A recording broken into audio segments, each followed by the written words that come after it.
If you've driven along Route 46 in Rome near Elmer Hill Road recently, you may have asked yourself, who the heck is Brian? But frankly, the idea came from my brother Brian himself. He passed away at the end of January. Brian Cornish didn't tell his brother to put up a billboard for him. You see, Brian wrote a song, and that song gave his brother Stephen the idea.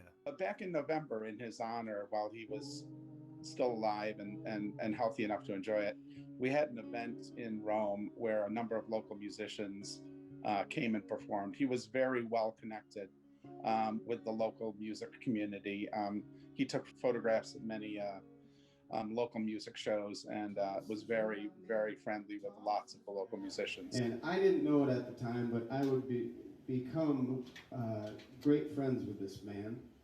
One of those local musicians, Mike Powell, who performed at the event for Brian 2 months before he died at Copper City Brewing Company in Rome. It's a song Brian called Tulsa. Brian gave Mike Powell those lyrics 2 years ago before he was ever diagnosed with cancer. And on this day in November, well, Mike put them to song. It was the 4th of July, and they were headed on a westbound train. It was about a guy who had a longtime girlfriend named Teresa, whom everyone called Jane, Oklahoma Jane. He met her in Tulsa.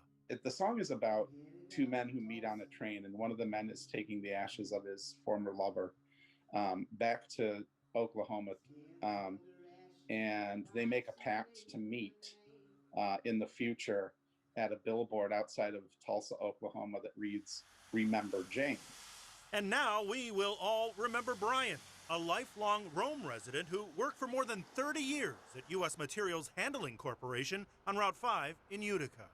The cancer got to a point where he really couldn't continue to work. Though the box may read Teresa, everybody called her Jane. Oklahoma Jane.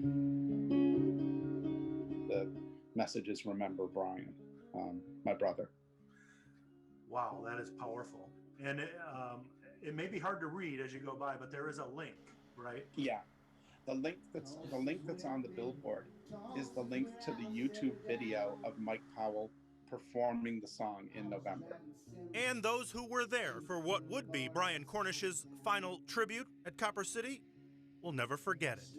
He was completely surprised, and there were probably like no dry eyes in the house when that happened. All together now. Oklahoma Jane. And Brian! Gary Libertor, News Channel 2.